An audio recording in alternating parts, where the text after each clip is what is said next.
everyone and welcome. This is my South African assembled BMW 520 Auto. It is the E12 model, so the first generation BMW 5 Series, and last time I was with this car was back in 2004. That's when I actually sold it, and I regretted the sale ever since, and just out of the nowhere it came up for sale. The full story about how I initially owned the car and how I got it back will be on a future video. But now come over, have a look at the current condition of the car, and I will tell you about the plans that I got for it. Starting here from the exterior, we can see that the paint is in a weird shade of orange. I've looked on the BMW catalog, also on the South African register, and there is no car with this color. It's not Inca, it's not Colorado either, and it's not any of the colors that were part of the South African range. So, and the color is actually the original one. I checked every single nook and cranny in the car, and this is the original color. The only car that I found with this color was actually in 1974 MGB, and it was called burnt orange. But I don't think the BMW plant in South Africa would have painted something from the British Leyland color range. This car was painted actually a few years ago, I think, well, probably about 15 years ago or so. This is according to some of the records. Actually, it was a full-on respray, and it wasn't really a great one because there are some blisters here and there. There's one just over there on the door, and but to be honest, I think I've seen far worse really. And there's some bits where it has an overspray, and also the paint seems to have peeled around here, which is a little bit strange. But anyhow, there is no major rust. There are some points where there's a bit of corrosion. This is not actual rot, structural rot. This is part of the splash guard, which can be easily replaced. And of course there are bits of rust and so on around here, and a dent in here as well, and some minor bubbling, which probably I will have to treat once just before the autumn and winter and so on starts to kick in. Unfortunately, the chrome bumpers are starting to corrode as well, and they're going to need a very good cleanup. Doing the bumper treatment when it comes to chrome is actually quite expensive, and this one here, there's quite a bit of a dent as well, and I'm not sure if it's going to be cheaper to actually to get second-hand parts rather than just rechrome everything. It's not going to be a cheap job at all. The other chrome trim that's not in great condition either, but also can be repaired, is the wheel trims, that they're going to need attention as well. But apart from that, the moldings and so on, they're actually not into bad shape really. Bit of a spray here, but luckily the anodized aluminium trim is actually in good condition. Just needs probably a bit of a clean and polish and so on. But I think the paint would do well with a nice polish and so on. But unfortunately the car spent so long on the sun that this chrome rubber trim has got damaged really, which is a real shame, but this can be repaired, and the rubbers also need some attention as well. And I think the car also had a bump at the time. You can see there is a bit of a mark in here, and also the way the rear light sits, it's not really particularly flush. You see, it's quite, looks like there was some sort of repair. See, doesn't look right, and that bit over there looks much more straight than that side. But anyway, not a problem.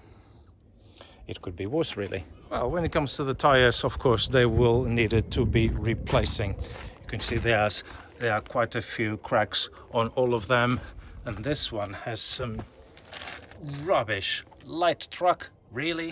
Quite thick wall tires. I think these are they should be 185 SR14s, which I think is just a 82 thickness. This one is some rubbishes at the back. Now I'm gonna dump these really. I don't really trust these tires. And this one here, this is incredible. This is a Dunlop SP57. This is the actual spare tire that have been sat in the spare wheel well since 1974. My friend, because when I went to collect this car, the tire that was fitted in here was completely flat. So I asked my friend to replace with a spare one, and he couldn't believe it. It still had its stickers on since 1974, but I needed to put it in here really. I wish I could preserve it a bit better, but it needed to roll on and off the car transporter. And there you go. I think I've covered pretty much everything in regards to the exterior. Now let's have a look at the interior, and I've got the keys right here. Ta-da! Only one key needed, but every single one needs to be opened manually. There you go. Ah, look at this. Very nice, very 70s, very filthy. This is one of the things that I'm going to do, is to give this car a good wash. But I'm really saddened by the fact that the dashboard has gained all of these cracks. When I last saw the car back in 2004, the dashboard was in really good shape, has no cracks whatsoever. It was actually really good. And also the fact that the car stayed in the sun for such a long time meant that the chrome started to peel off of the trim, which is a real shame. But the steering wheel has gained a couple of cracks. The steering wheel wasn't too bad either, but this is something that I need addressing as well. Well, the mirror has come off, yeah, but I can address that. The sun visors, they feel a bit too crispy inside. And then it has a 90s radio. When I saw this car back in 2004, it had a regional AM radio. And this car also had a very cool feature, which was electric aerial. See this button in here? This button will be used to raise and lower the aerial. Cool, eh?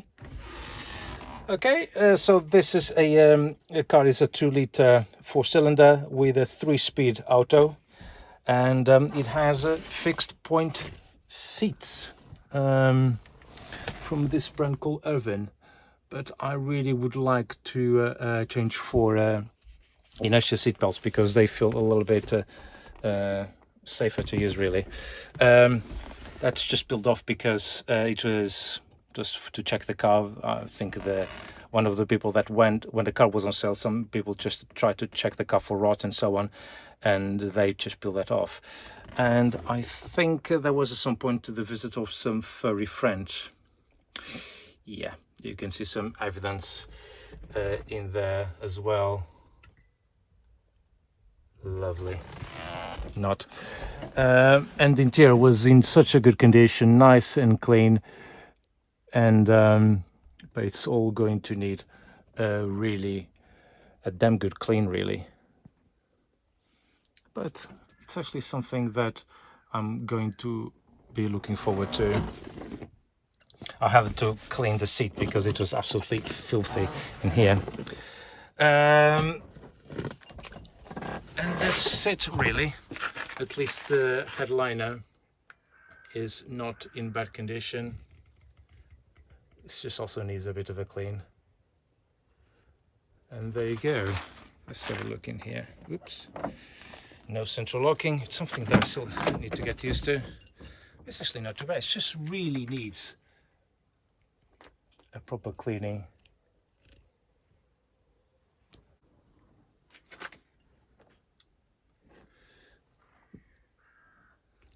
Lovely, very nice. And this is a sign that of the condition of a car. There is absolutely no rust on the door hinges or anything like that.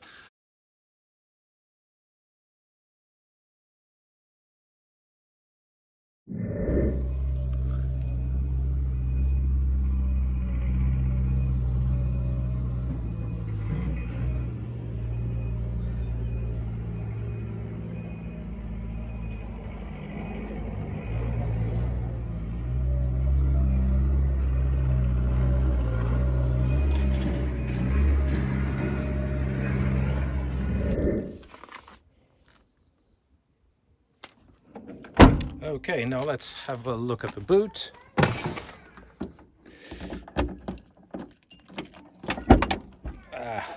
There you go. Here are the overmats. They look like they have been custom made because I don't remember having them fitted in the car, to be honest. That is just really dirt. There's no rust or anything like that. There's a point of rust here in this area which I'm going to treat, and all that over there at the very end is just really just accumulation of dirt. There's absolutely no rust in this area around here. That's the drain for the fuel, and here it's actually really good. Oops. There you go. All good, which is not usual on these cars really, to be in good condition when it comes to rust. Now, and original Bavarian, actually South African dealer, and that's the A on South African side. Now let's have a look at the engine, and to open the bonnet I have to open the glove box and then pull the handle on that side. And I do love these bonnets because they do have this kind of a clamshell design. Da-da-da-da. Here it is, the mighty M10 2-litre with twin carb. This was the only BMW to have this configuration. Basically, the famous 02 cars did have the same engine, the 2002, but they didn't have this single carb, double carb. Sorry, twin carb setup. There was a TI which had the twin carbs as well, but there was a different set of carbs. There was injection motor and so on and so on and so on. But probably you're going to ask me, does it run? Well, not yet. I haven't attempted to it. There is a list of jobs to do before I even started. I have to check the oil. I have to check the points. The points and the canister just over there. The condition of the spark plugs. Basically, check everything to make sure that the car is good to start. Really, I'm not going to do a cold start because that won't be good really, but things don't seem to be too bad. But I just need to check if the engine actually does turn, but I haven't been able to do that as yet. This car is equipped with power steering, which is very good, and of course, there's the automatic transmission over there, and I think that's it really. Again, just to have a look at the bonnet, the foam insulation is gone missing, but I think I'm just going to replace it, put something else in it. And that's it. You can see it's a very orangey, not orangey, it's almost like a brick color. It's just a strange, almost like a brown orange. Really, I really can't describe this color. Probably it's actually brown really. That's brown orange, I don't know, whatever.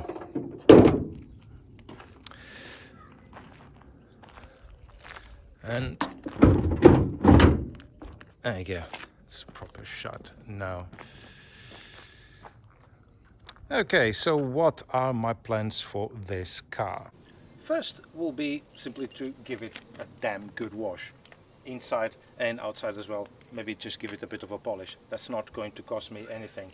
Then I'm going to attempt to start the engine, but before I spend any money on it, I'm going to wait for the DVLA to issue with new registration documents and the number plate. Then after that, who knows? I really would like to get this car a new lease of life, and I don't think I'm going to really start to use it on a daily basis or anything like that. This is going to be more like a spring to autumn kind of car, really, to be used on weekends and not to be used on winter, because otherwise it will just simply degrade it even more. But that will be a matter for another video. So that's it. Thank you very much for watching, and I'll see you on the next video. Take care.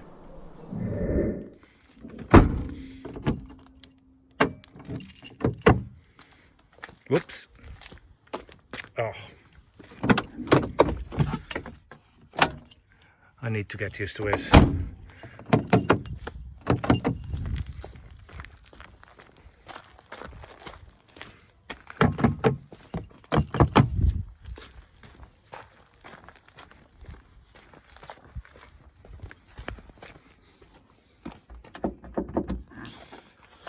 Thank goodness for central locking.